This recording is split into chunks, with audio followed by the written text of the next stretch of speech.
ಆತ್ಮೀಯ ವಿದ್ಯಾರ್ಥಿಗಳೇ, ಹೇಮಾಸ್ ಮ್ಯಾಥ್ಸ್ ಅಕಾಡೆಮಿಗೆ ನಿಮಗೆ ಸ್ವಾಗತವನ್ನು ಹೇಳುತ್ತೇನೆ. ನಾನು 10ನೇ ತರಗತಿ ಅಧ್ಯಾಯ 1 ವಾಸ್ತವ ಸಂಖ್ಯೆಗಳ ಬಗ್ಗೆ ಹಿಂದಿನ ವಿಡಿಯೋದಲ್ಲಿ ನಾನು ಅದರ ಪರಿಚಯವನ್ನು ಹೇಳಿಕೊಟ್ಟಿದ್ದೆ. ಈಗ ಈ ಒಂದು ಪಾಠದ ಅಭ್ಯಾಸವನ್ನು ಬಿಡಿಸೋಣ. ಅಭ್ಯಾಸ 1.1. ಹಿಂದಿನ ಒಂದು ತರಗತಿಯಲ್ಲಿ ನಾವು ಅಂಕಗಣಿತದ ಮೂಲ ಪ್ರಮೇಯ, ಅವಿಭಾಜ್ಯ ಸಂಖ್ಯೆಗಳು, ಸಂಯುಕ್ತ ಸಂಖ್ಯೆಗಳೆಂದರೇನು, ಲಸ ಮತ್ತು ಮಸ ಹೆಂಗೆ ಕಂಡುಹಿಡಿಯೋದು ಅನ್ನೋದನ್ನು ನಾನು ಹಿಂದಿನ ಒಂದು ತರಗತಿಯಲ್ಲಿ ನಾನು ಹೇಳಿಕೊಟ್ಟಿದ್ದೇನೆ.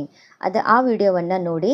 ಈಗ ಮುಂದಿನ ವಿಡಿಯೋದಲ್ಲಿ ನಾನು ಅಭ್ಯಾಸ 1.1 ಕೆಳಗಿನ ಪ್ರತಿ ಸಂಖ್ಯೆಯನ್ನು ಅದರ ಅವಿಭಾಜ್ಯ ಅಪವರ್ತನಗಳ ಗುಣಲಬ್ಧವಾಗಿ ಹೇಗೆ ವ್ಯಕ್ತಪಡಿಸಬಹುದು ಎಂಬುದನ್ನು ನಾನು ಈ ಒಂದು ವಿಡಿಯೋದಲ್ಲಿ ಹೇಳ್ತೀನಿ.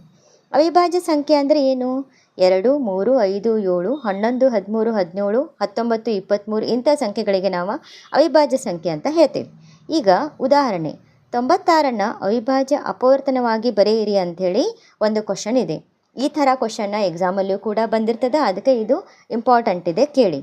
ಈಗ 96ನ್ನು ನಾವು ಅವಿಭಾಜ್ಯ ಅಪವರ್ತನವಾಗಿ ಹೇಗೆ ಬರೆಯೋದು ಅಂತಂದರೆ, ಈಗ ಬಿಡಿ ಸ್ಥಾನದಲ್ಲಿ ಇಲ್ಲೇನೈತಿ? 6 ಇದೆ. 6 ಅಂದ್ರೆ ಸಮ ಅಂಕಿ. ಯಾವ ಅಂಕಿಯ ಬಿಡಿ ಸ್ಥಾನದಲ್ಲಿ 2, 4, 6, 8 ಮತ್ತು 0 ಇರ್ತದೆ, ಆವಾಗ 2ರಿಂದ ನಾವು ಅವಿಭಾಜ್ಯ ಸಂಖ್ಯೆ ಏನು ತೊಗೋಬೇಕು? 2ರಿಂದ ತೊಗೋಬೇಕು. ಇಲ್ಲಿ ಫಸ್ಟ್ ಅಂಕಿ 9 ಐತಲ್ಲ, 9 ಅಂತೂ 2ರ ಮಗಾಗಿಲ್ಲ. ಅದಕ್ಕಿಂತ ಚಿಕ್ಕ ಅಂಕಿ ಅದು 2 4 8, 2 4 8, 1 ಉಳಿತಲ್ಲ, ಇಲ್ಲಿ 9 ಐತಿ. ಇದು 16 ಆಯಿತು. ಅಂದರೆ 2 8 16, ಈಗ 48. ಮತ್ತು 2ರಿಂದನ ತೊಗೋಬೇಕು. 2 2 4, 2 4 8 ಅಂದರೆ 2 24 48. ನೆಕ್ಸ್ಟ್ ಮತ್ತೆ ಬಿಡಿ ಅಂಕೆಯಲ್ಲಿ 4 ಇರೋದ್ರಿಂದ 2 12 24. ಅದೇ ರೀತಿ 2 6 12. ನೆಕ್ಸ್ಟ್ 2 3 6. ನೆಕ್ಸ್ಟ್ 3 ಬಂತಲ್ಲ, ಈಗ 3 1 3.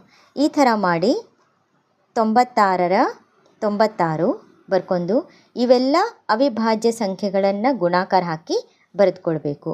ಎಷ್ಟಿದಾವೆ? 2 1 2 3 4 5. 1 2 3 4 5 ಗುಣಾಕಾರ ಹಾಕಿ ಗುಂಡ್ಲೆ 3 ಅಂತ ಬರ್ಕೋದು. 2 ಎಷ್ಟಿದಾವೆ? ಈಗ 2 ರ ಘಾತ 5 ಗುಂಡ್ಲೆ 3. ಈ ಥರ ಬರೆದ್ರೆ ಈ ಥರ ಲೆಕ್ಕವನ್ನು ನಾವು ಅವಿಭಾಜ್ಯ ಅಪವರ್ತನ ಅಂಥೇಳಿ ಕರಿತೀವಿ. ಈಗ ಅಭ್ಯಾಸದಲ್ಲಿ ಮೊದಲನೇ ಒಂದು ಸಂಖ್ಯೆಯನ್ನು ನೋಡೋಣ. 140 ಅಂತ ಇದೆ. ಈಗ 140ನ್ನು ನಾವು ಅವಿಭಾಜ್ಯ ಅಪವರ್ತನ ಗುಣಲಬ್ಧವಾಗಿ ಹೇಗೆ ಬರೆಯೋದು? 140 ಅಂತಗೊಳ್ಳೋದು ಬಿಡಿ ಸ್ಥಾನದಲ್ಲಿ 0 ಇರುವುದರಿಂದ ಫಸ್ಟ್ ಚಿಕ್ಕ ಅಂಕಿಯಿಂದ ಶುರು ಮಾಡೋದು. 2 ಈಗಾಗಲೇ ಹೇಳಿದೆನಲ್ಲ, ಅವಿಭಾಜ್ಯ ಸಂಖ್ಯೆನೇ ತಗೋಬೇಕು. ಚಿಕ್ಕ ಅಂಕಿಯಿಂದ ಸ್ಟಾರ್ಟ್ ಮಾಡೋದು, 2ರಿಂದ ಶುರು ಮಾಡೋದು. 2 7 14 ಅಂದರೆ 2 70 140 ಆಯ್ತು. ನೆಕ್ಸ್ಟ್ 2 35 ಹೇಗೆ ಬಂತಪ್ಪ ಅಂದರೆ ಇಲ್ಲಿ 7 ಇದೆ, ಹೌದಲ್ಲ. 2 3 6 ಆಯ್ತು. ಒಂದು ಕೈಲ ಇಲ್ಲಿ ಬಾಜುಕ್ಕೆ 10 ತೊಗೊಳ್ಳೋದು. 2 5 10 ಅಂದರೆ 2 35 70 ಆಯ್ತು. ಈಗ ಬಿಡಿ ಸ್ಥಾನದಲ್ಲಿ ಇಲ್ಲಿ ನೋಡಿರಿ, ಗಮನಿಸ್ರಿ, ಬಿಡಿ ಸ್ಥಾನದಲ್ಲಿ 5 ಐತಲ್ಲ, 35 ಯಾವ ಮಗ್ಗಿಗೆ ಬರ್ತೈತಿ? 5ರ ಮಗ್ಗಿ. 5 7 35, 7 1 7. ಆಮೇಲೆ 140ನ್ನು ಬರ್ಕೊಂಡು ಇವೆಲ್ಲ ಅವಿಭಾಜ್ಯ ಅಂಕಿಗಳನ್ನು ಗುಣಾಕಾರ ಹಾಕಿ ಬರ್ಕೊಳ್ಳೋದು. 2 ಗುಂಡ್ಲೆ 2 ಗುಂಡ್ಲೆ 5 ಗುಂಡ್ಲೆ 7. 2 ಸಲ ರಿಪೀಟ್ ಆಗಿದ್ರಿಂದ 2 ರ ಘಾತ 2 ಗುಂಡ್ಲೆ 5 ಗುಂಡ್ಲೆ 7. ಇದನ್ನು ನಾವೇನಂತ ಕರಿತೀವಿ? ಅಪವರ್ತನ ಗುಣಲಬ್ಧ ಅಂತೇಳಿ ಈ ಥರ ನಾವು ಮಾಡಬೇಕು. ನೆಕ್ಸ್ಟ್ ಎರಡನೇ ಒಂದು ಉದಾಹರಣೆ ನೋಡೋಣ. 156 ಅಂತ ಕೊಟ್ಟಾರೆ. 156ನ್ನು ಬರ್ಕೊಂಡು 6 ಬಿಡಿ ಸ್ಥಾನದಲ್ಲಿ ಸಮ ಅಂಕಿ ಇರುವುದರಿಂದ 2ರಿಂದ ಶುರು ಮಾಡಬೇಕು. 2 7 14 ಆಯ್ತು. ಒಂದು ಕೈಲ 1 ಸೇರಿಸಿದ್ರೆ ಇಲ್ಲಿ 16 ಆಯ್ತು. 2 8 16 ಅಂದರೆ 2 78. ಮತ್ತೆ 2ರಿಂದ ತಗೋಬೇಕು, ಯಾಕಂದರೆ ಬಿಡಿ ಸ್ಥಾನದಲ್ಲಿ 8 ಇರುವುದರಿಂದ. 2 3 6 ಮತ್ತು 1 18 ಆಯ್ತು. 2 9 18. ಈಗ 39 3ರಲ್ಲೇ ಬರ್ತೈತಿ. 3 1 3, 3 3 9, 13 1 13 ಲಾಸ್ಟ್. ಆದ್ದರಿಂದ 156 ಇಸ್ಕೊಟ್ಟು ಎಷ್ಟು? 2 ಗುಂಡ್ಲೆ 2 ಗುಂಡ್ಲೆ 3 ಗುಂಡ್ಲೆ 13. ಆದ್ದರಿಂದ 2 ರ ಘಾತ 2 ಗುಂಡ್ಲೆ 3 ಗುಂಡ್ಲೆ 13 ಆಯಿತು. ಇನ್ನು 3ನೇ ಅಂಕಿಯನ್ನು ನೋಡೋಣ. 3ನೇ ಅಂಕಿ ಏನು ಕೊಟ್ಟಾರ? 3825 ಕೊಟ್ಟಾರೆ. 3825 ಬರ್ಕೊಂಡು ಬಿಡಿ ಸ್ಥಾನದಲ್ಲಿ ಏನೈತಿ 5 ಇದ್ರೆ 5ರಿಂದ ಸ್ಟಾರ್ಟ್ ಮಾಡಿ. 5 7 35 ಆತ, 3 ಉಳಿತು 32 ಆತಿಲ್ಲಿ. 5 6 30 ಮತ್ತು 2 ಉಳಿತು 25 ಆತ. 5 5 25 ಆತ. ಅರ್ಥ ಆಗ್ತಾ ಇದೆಯಲ್ಲ? ನಾನು ನಿಮ್ಮ ತಿಳಿಯೋ ಸಲುವಾಗಿ ಇಲ್ಲಿ ಬರ್ದೇನಿದ್ನ. ನೆಕ್ಸ್ಟ್ 5 ಉಳಿತಲ್ಲ, ಮತ್ತು 5ರಲ್ಲೇನ ತೊಗೋಬೇಕು. ಅವಿಭಾಜ್ಯ ಸಂಖ್ಯೆ ಏನು ತೊಗೋಬೇಕು? 5 ತೊಗೋಬೇಕು. 5 1 5 ನೋಡಿರಿ 7 ಐತಿ ಇಲ್ಲಿ. 5 1 5 2 ಆತು 26 ಆತು. 5 5 25 1 ತೊಗೊಳ್ಳೋದು, ಕೈಲ 1 ಉಳಿತು 15 ಆತು. 5 3 15. ಇಲ್ಲೇನು ಬಂತು? 153 ಬಂತು. ಇಲ್ಲಿ ಬಿಡಿ ಅಂಕೆಯಲ್ಲಿ ಬೆಸ ಅಂಕಿ 3 ಬಂದಿದ್ದರಿಂದ 3ರಿಂದ ಶುರು ಮಾಡೋಣಂತ. 3 5 15, 3 1 3 51 ಆತು. 3 1 3 ಮತ್ತು 2 ಉಳಿತಲ್ಲ ಇಲ್ಲಿ 21 ಆತು. 3 7 21. ಆಮೇಲೆ 17 1 17. ಈಗ 3825 ಹೆಂಗೆ ಬರೀತೀನಿ? 5 ಗುಂಡ್ಲೆ 5 5 ಗುಂಡ್ಲೆ 5 ಗುಂಡ್ಲೆ 3 ಗುಂಡ್ಲೆ 3 17. ಅಂದ್ರೆ 5 ಎಷ್ಟದಾವು? 5ರ ಘಾತ 2 ಗುಂಡ್ಲೆ 3ರ ಘಾತ 2 ಗುಂಡ್ಲೆ 17. ಇವು ಲೆಕ್ಕ ತಿಳಿತು ಅಂತ ಅನ್ಕೊತೀನಿ. ನೆಕ್ಸ್ಟ್ ಮುಂದಿನ ಒಂದು 4ನೇ ಒಂದು ಲೆಕ್ಕ ನೋಡೋಣ. 5005 ಐತಿ ಇಲ್ಲಿ. 5005 ಬರ್ಕೊಂಡೇನಿ. 5ರಲ್ಲಿ ಬಿಡಿ ಅಂಕೆಯಲ್ಲಿ ನಾ ಹೇಳ್ತಾ ಇದ್ದೀನಲ್ಲ, ಫಸ್ಟ್ ಬಿಡಿ ಅಂಕೆ ಅಬ್ಸರ್ವ್ ಮಾಡಬೇಕಿಲ್ಲಿ.